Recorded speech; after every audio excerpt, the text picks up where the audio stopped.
பண்டிகை விசேஷம் அப்படின்னா நம்ம முதல்ல செய்கிறது ஏதாவது ஒரு ஸ்வீட்டு தான். எல்லாருக்கும் பிடிச்ச ஸ்வீட்டு ஜாங்கிரி. இன்றைக்கி நம்ம ஜாங்கிரி எப்படி செய்கிறது அப்படிங்கிறத பார்க்கலாம். ஜாங்கிரி செய்கிறதுக்கு வெள்ளை உளுத்தம் பருப்பு அதை ஒரு 2 மணி நேரம் நல்லா ஊற வச்சுடுங்க. முடிஞ்சால் ஃப்ரிட்ஜில் வச்சுடுங்க. அப்போ தான் அரைக்கும் போது மாவு சூடாகாமல் இருக்கும். ஊறின உளுந்த ஒரு மிக்சி ஜாரில் இந்த மாதிரி தண்ணியை நல்லா வடிச்சிட்டு எடுத்து போட்டுக்கலாம். மிக்சியில் போட்டு நல்லா நைஸாக அரைக்கணும். அதிகமாக தண்ணி விடக்கூடாது. கூடிய மட்டும் தண்ணி இல்லாமல் அரைக்கணும். தேவைப்பட்டதுன்னா கொஞ்சமாக ஒரு டேபிள் ஸ்பூன் இல்லை 2 டேபிள் ஸ்பூன் போட்டுட்டு அரைக்கணும். மிக்சியில் அரைக்கிறத விட கிரைண்டரில் அரைச்சிங்கன்னா ரொம்ப நல்லா வரும். பாருங்கள், மாவு இந்த மாதிரி நல்லா நைஸாக அரைச்சி எடுத்துக்கணும். மாவு பார்த்திங்கன்னா அப்படியே வெண்ணெய் மாதிரி இருக்கணும். இப்படி கையில் எடுத்தால் இப்படி உருட்டுறதுக்கும் வரணும். மாவு இந்த மாதிரி பக்குவத்தில் உங்களுக்கு வரல அப்படின்னா கொஞ்சம் தளர்வாக இருந்ததுன்னா 1 டீஸ்பூனோ இல்லை ஒரு 2 டீஸ்பூனோ அரிசி மாவு போட்டு நல்லா கலந்துருங்க. அரிசி மாவு போடும்போது கூட இது கூடயே போட்டு மிக்சியில் ஒரு ஓட்டிடுங்க. அப்போ தான் அது நல்ல எல்லா இடத்துலையும் கலக்கும். இந்த மாவில் 1 டேபிள் ஸ்பூன் நெய்யையும் சேர்த்து கலந்துட்டிங்கன்னா ஜாங்கிரி சூப்பராக இருக்கும். அடுத்தது சர்க்கரை பாகு பண்ணலாம். சர்க்கரை பாகு செய்கிறதுக்கு ஒரு அகலமான பாத்திரமாக எடுத்துக்கோங்க.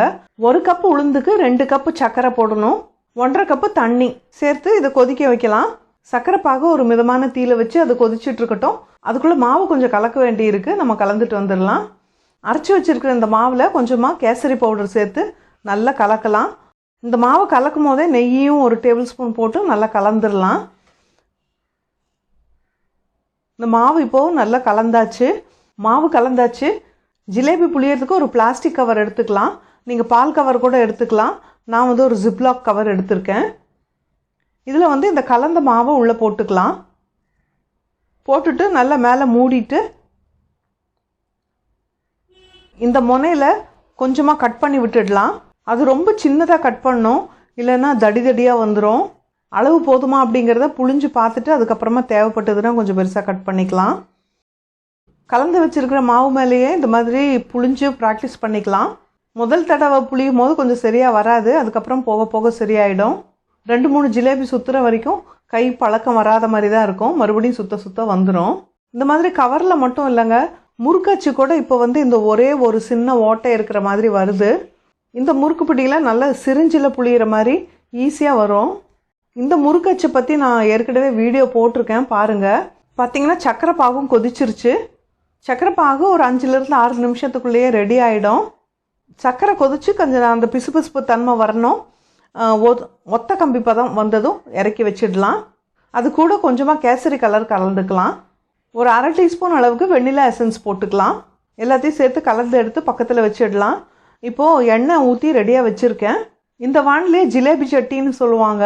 இது அகலமாக இருக்கும், ஆழமும் கம்மியாக இருக்கும். அதனால் ஜிலேபி புளியறதுக்கு இது ரொம்ப வசதியாக இருக்கும். இந்த மாதிரி பாத்திரம் இல்லைன்னா கூட உங்கள் வீட்டில் தாம்பால தட்டு இருந்ததுன்னா அதில் கூட நீங்கள் எண்ணெய் ஊற்றி அடுப்பில் வச்சுக்கோங்க. எண்ணெய் மிதமான தீயிலேயே சூடு பண்ணுங்க. இப்போ எண்ணெயை செக் பண்ணிக்கலாம். மாவு உள்ளே விழுந்ததும் அது மேலே எழும்பி வரணும். ஆனால் எண்ணெய் புகையக்கூடாது. ஸ்டவ்வை மீடியம் லோவில் வச்சுக்கோங்க. இப்போ புழிஞ்சு விட்டுடலாம். முதல்ல 2 சுற்று சுற்றிட்டு இந்த மாதிரி வளைவாக சுற்றணும்.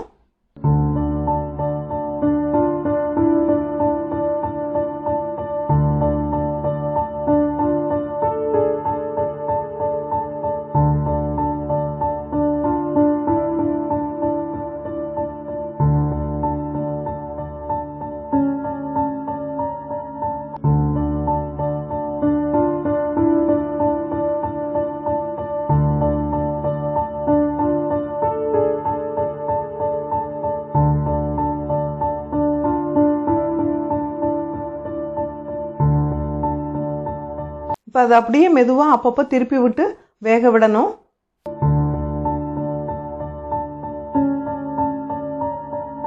ஜாங்கிரி நல்ல கலர் மாறி வரும். இந்த மாதிரி ரொம்ப ப்ரௌனாக ஆகிடாமல் பார்த்துருங்க. அளவை நல்ல பதமாக கலர் வந்ததும் எடுத்துடலாம். எடுத்து வச்ச ஜாங்கிரியை செஞ்சு வச்ச இந்த பாகில் இந்த பொரிச்ச ஜாங்கிரியும் சூடாக இருக்கும், பாகும் சூடாக இருந்ததுன்னா சீக்கிரமாக நல்லா ஊறிடும். செஞ்சு வச்ச இந்த ஜாங்கிரியை இதுக்குள்ளே போட்டுடலாம். போட்டு இப்படியே அமுத்தி விடணும். ஒரு ஈடு எடுத்து போட்டுட்டு அடுத்த ஈடு ஆகிறதுக்குள்ளே அது கொஞ்சம் நல்லா ஊறிக்கும். இந்த மாதிரி ஊற வச்சு எடுத்து வச்சிட்டோன்னா ஜாங்கிரி ரெடிங்க. ஜாங்கிரி எல்லாம் செஞ்சு வச்சுருக்கேன். இதுவும் வடித்து எடுத்து வச்சுருக்கேன். அதுக்கப்புறம் பார்த்தீங்கன்னா இந்த அளவுக்கு பாகு மீதம் இருக்குது. கடைசி ஈடு ஜாங்கிரியும் ரெடி ஆகிட்டுருக்கு. பாருங்கள், கடைசி ஈடும் எடுத்து போட்டுட்டேன். இதில் இப்படி நல்லா பரட்ட போகிறேன். அப்பப்போ ஒரு 2 நிமிஷம் 5 நிமிஷத்துக்கு கழித்து இந்த மாதிரி நல்லா பரட்டி விட்டால் கரெக்டாக சர்க்கரை பாகு கரெக்டாக இருக்கும். 1 கப் உளுந்துக்கு இது கரெக்டாக இருக்குது. இப்படி தாங்க ஈஸியாக ஜாங்கிரி செய்யலாங்க.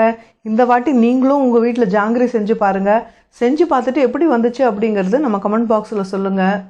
இந்த வீடியோ உங்களுக்கு பிடிச்சிருந்ததுன்னா லைக் பண்ணுங்கள், ஷேர் பண்ணுங்கள், நம்ம சேனலை சப்ஸ்கிரைப் பண்ணி வச்சுக்கோங்க. அடுத்த வீடியோவில் பார்க்குறேன். நன்றி, வணக்கம்.